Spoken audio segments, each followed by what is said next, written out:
The silence after the storm. How isolation quietly takes hold and how I found my way back to connection.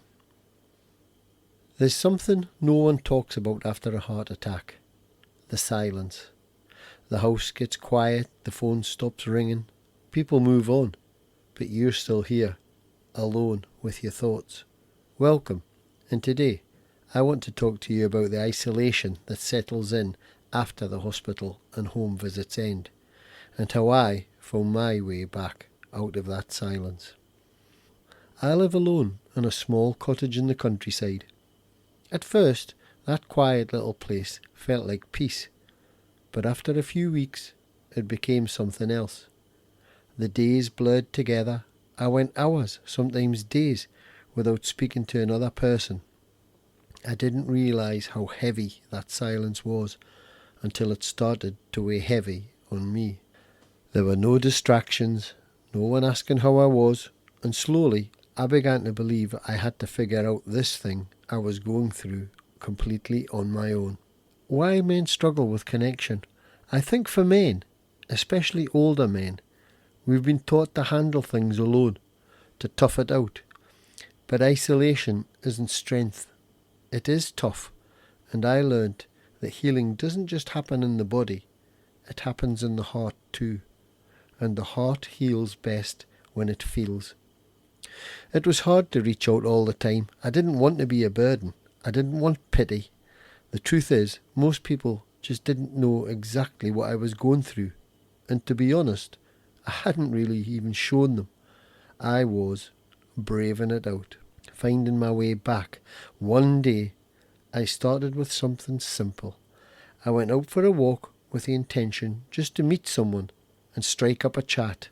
No agenda, no drama, just connection. I started showing up at local cafes and bars, not to talk about my heart, but just to be around people, and company is still connection, right? And I started writing notes to myself, making plans and goals, and dreaming of what I might be able to do, what my limitations might be and could be. And now, here we are, 10 years later, this podcast. It all began by admitting to myself I was lonely. I felt isolated, and I didn't want to be. You don't have to fix it all. You don't have to be the life and soul of the party. You don't have to explain your heart attack to every person you meet, but you do have to stay open to small conversations, to the bloke who says hello at the shop, to a neighbour checking in with you.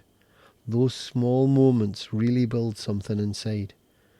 And if no one's reaching out to you, you're not broken. Sometimes they're just waiting for a sign. You be the one who sends it first. Take a small step and get in touch, even if it's just to say hello, how you doing? If this episode stirred something in you, if you're nodding along right now, then please follow the show. You're not meant to be alone, and you're not. Please do me a huge favour. It really helps. Like and follow the podcast. You can go to my website, strongerafterthestorm.com, and sign up to my newsletters. Real talk from one man healing to another. And if you've been feeling alone and a bit anxious, send this to someone you trust. Let it start the conversation you haven't had yet. The silence after the storm is real, but you don't have to live in it forever. There's strength in reaching out, even if it's just one small step today. So go ahead, make that one step. This is Stronger After the Storm. I'm Doogie. Let's stay connected. Thank you for listening, and I'll see you next time.